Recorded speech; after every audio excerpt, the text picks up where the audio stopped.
Si Mr. Rajen Ramat.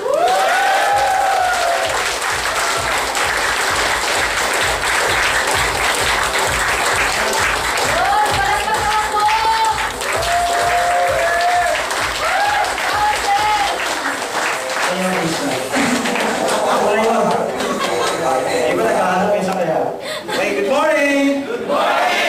Good morning! Good morning! Okay, so magandang umaga ulit sa inyong lahat. Ako nga po pala ulit si Rajen. So sa mga lalaki po, you can call me Rajen. Sa mga babae naman, you can call me anytime. Okay, so nagustuhan niyo ba yung product? Yes! Okay, bibili kayo? Yes! Very good. Okay, so ako po ang trabaho ko talaga is sa service advisor po ako sa isang automotive company. So ito pong AIM Global is ginagawa lang namin part-time. Part-time business. Gusto mo mag-part-time? Yes! Business? Yes! Yung bang kumikita ka na ng malaki sa trabaho mo, tapos meron ka pang part-time mga 100,000 naman. Wow! Okay, so by profession po, mekaniko po ako. Sa katagalan ko lang dito sa UAE, which is 13 taon na, 14 na nga eh. Na-promote din kahit pa paano. Naawa na sa aking kumpanya. Okay, mag-promote ka naman. Okay. Kita, pwede na. Okay na ba sa inyo yung kita? Pwede na? Nakakapag-bench space naman. Kaya may surot. Nakakapagpadala sa Pilipinas, di ba? Nakatitira sa excuse me plan. Excuse me. Matutulog ka na, excuse me. Okay na ba sa inyo yung gano'n? Okay, di ba? So, nandito po kami para mag-share sa inyo ng isang opportunity na tignan nyo lang. Okay? Pag ayaw nyo ito, pagkatapos na nag-present, okay lang, kalimutan natin, magkalimutan tayo. Pag okay sa inyo, pagtulungan natin, tuturuan namin kayo. Okay? Gusto nyo ba? Sa amin lang, huwag nyo muna siyang titignan kung maganda o pangit. Okay? Intindihin nyo muna. Tama? At para maintindihan nyo ito, dapat bukas yung isip nyo. Okay? Kasi kahit anong ganda na ito, pag sarado yung isip, hindi nyo makikita to. Sayang naman, no? Tama? Ang isip daw is parang parachute. It is best used when it is open. Pang Facebook pa yun. Okay, post nyo mamaya yan. Okay, so, buksan na nyo yung isip nyo. Okay, so, actually dito sa abroad, tayo mga OFW, ang tawag na sa atin sa Pilipinas? Tayo mga modern day heroes daw. Tama naman, kasi yung mga pinapadala nating mga remittances sa Pilipinas is nagagamit yan ng gobyerno as an engine of growth. Tama? Kaya lang, bawat isa sa atin may kanya-kanyang sakripisyo. Dito sa abroad, hindi binabayaran sa atin dito yung pagod. Hindi yung puyat, hindi yung gutom. Kasi pag napagod, pwedeng ipagpahinga. Tama? Pag nagutom, pwedeng ikain. Pag napuyat, pwedeng itulog. Pero yung time na lumipas na dapat kasama natin yung mga mahal sa buhay, pag lumipas yun, hindi na pwedeng ibalik. Tama? Okay, so nandito kami para mag-share sa inyo ng isang opportunity na malay nyo yung oras natin dito sa abroad, mapaiksi natin. Tama? Kasi yung kumpanya, 6 years pa lang, create ng 600 na milyonaryo. Wow!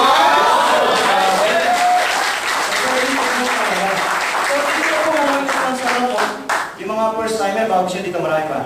Yung mga nandito sa harap, yun yung unang yung mayaman eh. Right?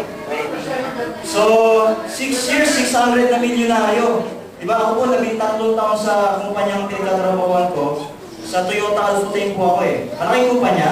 Okay, diba? Pero kahit isa po, wala akong nabalita naging milyonaryo sa amin. Marami sa amin umuwi, hindi na bumalik kasi bawal na sa utang dito. Pamilya, diba? Hinahabol na ng mga bangko. Nasa Pilipinas na, tinatawagan pa.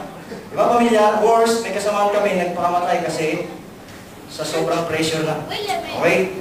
Kaya nakakapang hinahabol. Okay, so ito pong kampanya, 6 years, 600 million. Bagay, 13 taon, nakaipon din naman ako kahit paano. Nakaipon ako ng 2 anak at isang asawa.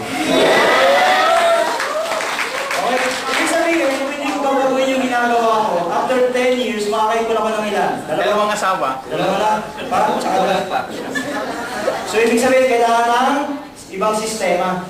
Kasi pag nasa employment ka, kahit nasa abroad ka pa, yung pangarap hindi talaga kayang ibigay.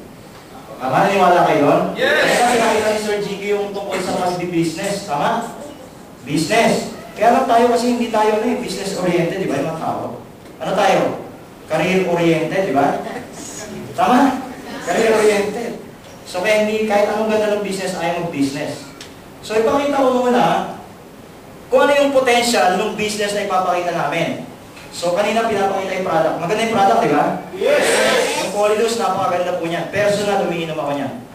Kasi sa pamilya namin, mayroong chewing ko. Ang hindi namatay niya sakit sa puso. Brinake ng girlfriend, nagpamatay. So kaya nakatakot, kaya nag-take ako niyan. Okay? So maganda yung product, di ba? Importante ba yung health sa tao?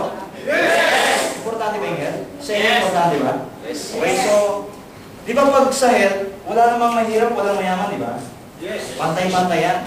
So, ibig sabihin, yung business na papasukin mo, potential siya. Kasi yung health, importante sa tao, di ba? Ibig sabihin, yung business mo, importante siya. Tama? Importante. Hindi siya yung katulad ng mga ibang business na seasonal, pag ibang parol, tuwing Pasko lang lumalabas. Tama? Yung mga maskara, tuwing Halloween lang. Yung palaspas, pag Holy Week lang. So, ibig sabihin, yung produkto mo, araw-araw kailangan ng tao. Tama? Tama. Kasi kung kahit anong dami ng pera mo, kung may sakit ka, di wala rin sense, di ba? Di ba tagal mong nagtrabaho sa abroad, pag uwi mo, puro ka sakit. Di ba walang sense? Ang tagal mong nagtrabaho, tapos puro sakit ka. Bakit ko nasabing pantay-pantay ang tao pagdating sa health? Kanya ito, yung kapatid ko. Si Rico yan. Right?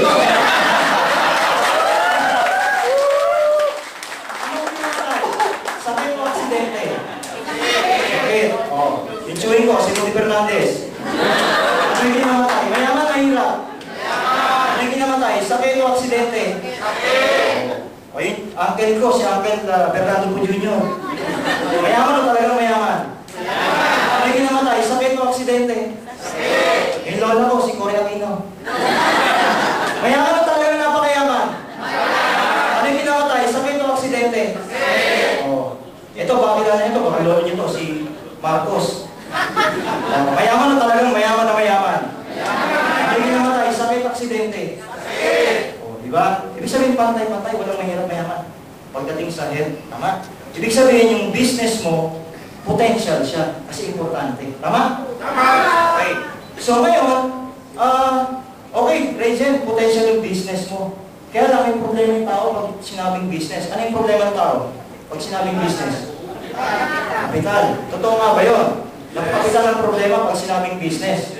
Totoo ba yun? Yes. Okay, kasi may mga tao, may pera naman, hindi makapag-business, tama? Tama. Actually, nung umuwi ako sa Pilipinas last year, pinakita ko itong business na to sa pinsan ko, sinama ko yung kapatid ko. Kasi yung kapatid ko, galing magpaliwanag eh. Downline ko yun eh. Kapatid ko, mas magaling ka sa akin. So sabi ko, Joke, punta natin si ito. Sabi, kinausap namin, 2 oras kaming nag-usap. Good news na convince namin. Kaya lang sabi ng pinsan ko, Kuya, wala kaming ganyan. Tinuruan namin kung paano gagawin. Sabi niya, ganito gawin mo para magkaroon ka ng ano. O sige kuya, balikan niyo ako after 1 month. Sige, sabi ko, bago bumalik ng Dubai, pabalikan ko natin. Okay? Pagbalik ko siguro 5 days bago ko bumalik dito, pinuntahan ulit namin. Kaya lang hindi namin nakita yung pinsan ko. Sabi ko, hindi, labas yung pinsan. Sabi ko, huwag itago. Eh, nag-nanay, pumunta ng Kuwait. Okay? Sabi ko, labo naman tayo, usapan, babalikan namin. Di ba? Sabi niya, nag-Kuwait na daw. So, sabi ko, magkano gastos ni isang bago papuntang Kuwait? Gumastos ng 30,000. Okay? Kawawa ng pera. Di ba? May pera wala? Wala nga daw. Wala. Sabi ko, ante sabi ko ng pera, wala Jen. Inutang lang namin. O, may pera na wala? Wala na, inutang lang.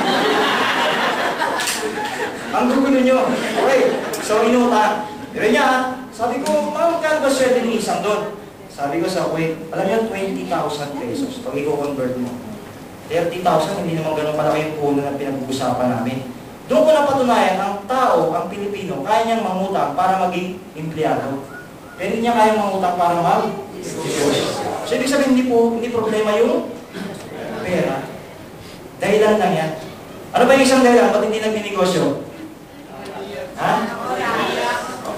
Baka malugi, no? Ibig sabihin talaga, baka malugi. Tama? Pangalawa, no? Tama. Walang alam. Di ba? Wala akong alam talaga, Regent. Wala akong alam na business. Sorry. Okay? Ano pa? Ano yung pag inaya nyo dito ang sinasabi sa inyo? Walang time. Okay? Tama ba na walang time? Okay, pakita ko lang to Pag-usapan lang natin kung may choice ka ba pagdating ng panahon kung sinasabi mong wala kang oras. Naniniwala ba kayo na merong life cycle? Yes! Naniniwala kayo? Merong nabubuhay, merong namamatay? Yes. Tama? Kasi kung walang namamatay, di ang dami-dami na natin. Ibig sabihin, dadaan talaga sa ganung cycle, di ba? May mabubuhay, may mamamatay. Okay? Kaya lang, huwag muna tayo, no? Mga bata pa tayo, di ba? Sila muna. Mga bata isip tayo ito, di ba?